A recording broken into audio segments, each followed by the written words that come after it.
দর্শক, আজকে সকাল শুরু হয়েছে ভোট গ্রহণ এবং চট্টগ্রাম সহ সারা দেশে 7:30টা থেকে মূলত ত্রয়োদশ জাতীয় সংসদ নির্বাচনের যে ভোট গ্রহণ সেটি শুরু হয়েছে। আমরা এই মুহূর্তে রয়েছে চট্টগ্রাম 9 আসন এর আওতাধীন পাথরঘাটা বালিকা উচ্চ বিদ্যালয়ের যে কেন্দ্র, সেই কেন্দ্রে মূলত এখানে 3,219 জন ভোটার রয়েছেন, যার মধ্যে নারী ভোটার বেশি, নারী ভোটার এবং পুরুষ ভোটারের সংখ্যা কম। এবং সকাল থেকে আমরা এখানে দেখেছি ভোটারদের ব্যাপক উপস্থিতি, বিশেষ করে নারী ভোটারদের উপস্থিতি ছিল লক্ষ্য করার মতো। এবং যেটি বলছিলাম, এই আসনে কিন্তু 3,000 দুঃখিত, এই কেন্দ্রটিতে মূলত 3,219 জন ভোটার থাকলেও নারী ভোটার রয়েছেন 1,632 জন এবং পুরুষ ভোটারের সংখ্যা 1,587 জন।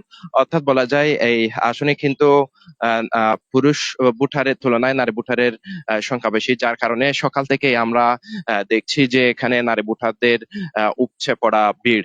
এবং সকাল থেকে এখানে ভোটাররা আসছেন দলে দলে, একজন একের পর এক ভোটাররা আসছেন এবং তারা ভোট দিয়ে একে একে বেরিয়ে যাচ্ছেন। এবং আপনাদেরকে জানিয়ে রাখি, চট্টগ্রাম 9 আসন সহ চট্টগ্রাম নগরীর যে 3টি আসন রয়েছে, সেগুলোতেও কিন্তু সকাল 7:30টা থেকে মূলত ভোট গ্রহণ শুরু হয়েছে। এবং আপনাদেরকে জানিয়ে রাখি, এখনো পর্যন্ত আমরা কোনো কেন্দ্রে অপ্রীতিকর কোনো ঘটনার খবর কিন্তু পাইনি। অর্থাৎ এখনো পর্যন্ত শান্তিপূর্ণ পরিবেশেই চট্টগ্রাম জুড়ে ত্রয়োদশ জাতীয় সংসদ নির্বাচনে যে ভোট গ্রহণ সেটি অনুষ্ঠিত হচ্ছে। এবং আপনারা দেখতে পাচ্ছেন ভোটারদের ব্যাপক উপস্থিতি। পাশাপাশি এখানে যে ভোটাররা আসছেন, তারা কিন্তু যে ভোটারদের স্লিপ গুলো পরীক্ষা নিরীক্ষা করে তাদেরকে দিক নির্দেশনা দিচ্ছেন। এবং অর্থাৎ আনসার ও বিডিপির যে স্বেচ্ছাসেবকরা এখানে দায়িত্ব পালন করছেন, তারা কিন্তু ভোটারদের বিভিন্ন দিক নির্দেশনা দিচ্ছেন। তাদের স্লিপ গুলো দেখে মূলত কোন রুমে কোন বুথে ভোট দিবে সেই বুথ গুলো দেখিয়ে দিচ্ছেন। এবং বলে রাখি যে পাথরঘাটা বালিকা উচ্চ বিদ্যালয় এই আসনটি নগরীর কোতোয়ালি থানাধীন, অর্থাৎ চট্টগ্রাম 9 আসনের আওতাধীন। এবং চট্টগ্রাম 9 এই আসনটিতে মোট 10 জন প্রার্থী প্রতিদ্বন্দ্বিতা করছেন। যদিও এখানে বিএনপির প্রার্থী রয়েছেন মোহাম্মদ আবু সুফিয়ান। অন্যদিকে জামাতের প্রার্থী যিনি রয়েছেন তিনি হচ্ছেন ডাক্তার AK ফজলুল হক। এবং তাছাড়াও আরো 8 জন প্রার্থী এখানে থাকলেও মূলত বিএনপি এবং জামাত প্রার্থীর মধ্যে মূল লড়াইটা হবে বলে ভোটাররা মনে করছেন।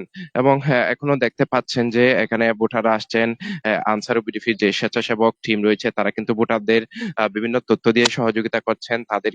তারা তাদের স্লিপ গুলো মূলত দেখে পর্যবেক্ষণ করে তাদের ভূতগুলো দেখে দিচ্ছেন। যার ফলে কিন্তু এখানে বিভিন্ন বয়সীর ভোটাররাও কিন্তু এসেছেন। বিশেষ করে বয়স্ক নারী ভোটারদের উপস্থিতি আমরা দেখতে পাচ্ছি। এবং এই কেন্দ্রের আশেপাশে, কেন্দ্রের প্রধান ফটক থেকে শুরু করে চারপাশে কিন্তু আইন শৃঙ্খলা বাহিনীর উপস্থিতিও আমরা দেখেছি। পাশাপাশি এই কেন্দ্রটিতে যিনি প্রিসাইডিং অফিসার হিসেবে দায়িত্ব পালন করছেন, সুটন চৌধুরী, তার সাথে আমরা কথা বলেছি। তিনি বলেছেন সকাল থেকেই শান্তিপূর্ণ পরিবেশে ভোট গ্রহণ চলছে, এখনো পর্যন্ত কোনো সমস্যা হয়নি। অর্থাৎ দেখতে পাচ্ছেন এখানে ভোটাররা শান্তিপূর্ণভাবে ভোট দিচ্ছেন। এবং কয়েকজন ভোটারের সাথে যদি একটু কথা বলি, ভোট দিয়ে বেরিয়েছেন নিশ্চয়ই, জি, কেমন লাগছে? মানে ভোট দিয়েছেন? ভালো। কোনো সমস্যা না, কাকে নিয়ে এসেছেন আপনারা? এই তো আমার পার্শ্ববর্তী আপু, কোথা থেকে এসেছেন? আমার বোন আসছে কোথা থেকে আসছেন আপনারা? কাঠগড় থেকে। ধন্যবাদ। দর্শক, একজন ভোটারের সাথে কথা বলছিলাম। মূলত তিনি ছাদগাঁও এলাকা থেকে ভোট দিতে এসেছেন এবং তিনি এইমাত্র তার ভোট দিয়ে কিন্তু বেরিয়ে যাচ্ছেন। এবং এখানে আরো বেশ কয়েকজন ভোটার আসছেন, তারা লাইনে দাঁড়িয়ে মূলত ভোট দেওয়ার জন্য অপেক্ষা করছেন। কেউ কেউ চেয়ারে বসে অপেক্ষা করছেন। আমরা এখানে কয়েকজন ভোটারের সাথে একটু কথা বলার চেষ্টা করব। আপনারা তো ভোট দেওয়ার জন্য এসেছেন, তাই না? একটু জানাবেন কেমন লাগছে, পরিবেশ কেমন লাগছে? জি, আলহামদুলিল্লাহ ভালো লাগতেছে। খুব নিরিবিলি পরিবেশ, সুন্দর আছে। ভোটার স্লিপ পেয়েছেন কিনা? হ্যাঁ, পেয়েছি। না না, কোনো সমস্যা নেই। ছুটিতে এসেছেন, মানে কেমন লাগছে হ্যাঁ, পরিবেশ? ভালো লাগছে, অনেক ভালো লাগছে। কোথা থেকে আসছেন? আমরা এই পাতারখানা থেকে, ওই তো আহ, এখানে। হ্যাঁ কে কে আসছেন? হ্যাঁ, আমরা সবাই একসাথে আসছি। আমরা সবাই বোন জাল সবাই একসাথে আসছি আমরা।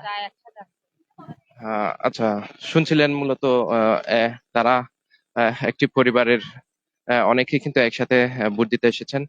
তারা এখনো লাইনে অপেক্ষা করছেন। একটু পরে তারা বুথে ঢুকে তাদের যে ভোট সেটি প্রয়োগ করবেন। আরেকজন ভোটার আসছেন, আমরা যদি একটু কথা বলতে পারি, একটু জানাবেন কেমন লাগে, কোথা থেকে আসছেন? পাথরঘাটার থেকে। কোথা থেকে আসছেন? কেমন লাগছে ভোটের পরিবেশ? হ্যাঁ, খুব ভালো। কোনো দিয়েছেন এখনো নাকি? না, এখন দিব। ঠিক আছে, ধন্যবাদ। দর্শক, আরেকজন ভোটার এসেছেন এবং দেখতে পাচ্ছেন একের পর এক নারী ভোটারও কিন্তু এখানে আসছেন। যদিও পুরুষ ভোটারের সংখ্যা তুলনামূলকভাবে কম। আমরা একজন পুরুষ ভোটারের সাথে একটু কথা বলার চেষ্টা করব। ভাই, একটু কথা বলবেন যে কোথা থেকে আসছেন এবং আমরা কেমন এই- লাগছে পরিবেশ? পরিবেশ ভালো। আমরা এখানকার ভোটার, পাথরঘাটার আমরা এলাকার স্থানীয় ভোটার। পরিবেশ খুবই ভালো। এখানে আইন শৃঙ্খলা পরিস্থিতিও খুবই ভালো। আর শান্তিপূর্ণ ভাবেই তো ভোট গ্রহণ চলতেছে, সবাই তো দেখতেছে। ভোট দিয়েছেন নাকি? যাচ্ছি কি দেওয়ার জন্য। প্রত্যাশা করছেন? ভালো রেজাল্ট আসবে, সরকার গঠন হবে, দেশের মানুষ সবাই এটার জন্য অধীর অপেক্ষা প্রহর গুনতেছে সেটাই। ধন্যবাদ। ধন্যবাদ। দর্শক, আর একজন ভোটারের সাথে কথা বলছিলাম, যে তিনি তার প্রতিক্রিয়া। ভাই, একটু কথা বলবেন যে ভোট দিতে আসছেন, কেমন লাগছে পরিবেশ? জি, অনেক ভালো লাগতেছে। আশা করি আমি যোগ্য প্রার্থীকে ভোট দিয়ে উনকে বিজয়ী করতে পারবো। অনেকদিন পর তো একটা পরিবেশ আছে। কোনো ভয় কাজ করছে কিনা? না, না, না, কোনো ভয় কাজ করছে না। কি প্রত্যাশা থাকছে? আমি চাচ্ছি একটা সুন্দর সুষ্ঠু পরিবেশে ভোটটা হোক, আর ভবিষ্যতে যোগ্য প্রার্থীর মাধ্যমে আমাদের বাংলাদেশটা একটু সামনের দিকে এগিয়ে যাক, এটাই আমাদের প্রত্যাশা। ধন্যবাদ। দর্শক, আরেকজন ভোটারের সাথে কথা বলছিলাম। তারা অধীর আগ্রহ এবং উৎসাহ উদ্দীপনা নিয়েই মূলত ভোট দিতে এসেছেন এবং তারা তাদের ভোটাধিকার প্রয়োগ করে একজন যোগ্য প্রার্থী তারা নির্বাচন করবেন এমনটাই প্রত্যাশা করছেন।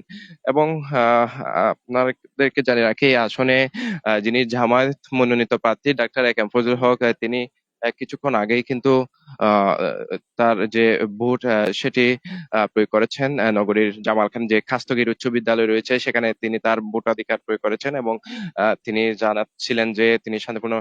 ভাই, একটু কথা বলুন, ভোট দিতে এসেছেন নিশ্চয়ই? হ্যাঁ, জি, জি। ভোট দিয়েছেন কিনা? দিছি, দিছি, জি। কেমন? না, আলহামদুলিল্লাহ ভালো। ভালো পরিবেশ। ঠিক আছে। ভালো পরিবেশ। দর্শক, শুনছিলেন, হ্যাঁ, আরেকজন ভোটার কিন্তু ভোট দিয়ে বেরিয়েছেন মাত্র। এবং একের পর এক ভোটাররা কিন্তু ভোট দিয়েই বেরিয়ে যাচ্ছেন শান্তিপূর্ণভাবে। এখনো পর্যন্ত কোনো ধরনের পরিস্থিতি আমরা দেখতে পাইনি এবং এখনো পর্যন্ত চলছে। এবং এই চট্টগ্রাম ৯ আসনে কিন্তু প্রায় ১৩১টি কেন্দ্র রয়েছে, যেখানে প্রত্যেকটি কেন্দ্রে কিন্তু একজন করে প্রিসাইডিং অফিসার দায়িত্ব পালন করছেন এবং এখনো পর্যন্ত ভোট যে সেটি সুষ্ঠুভাবে চলছে। আমরা এখন যেটিতে রয়েছি সেটি হচ্ছে পাথরঘাটা বালিকা উচ্চ বিদ্যালয়, কোতোয়ালী থানার আওতাধীন। এতটুকুই ছিল আমার কাছে এখন পর্যন্ত চট্টগ্রাম নগরীতে ত্রয়োদশ জাতীয় সংসদ নির্বাচন যে ভোট গ্রহণ সেটির সর্বশেষ খবরাখবর।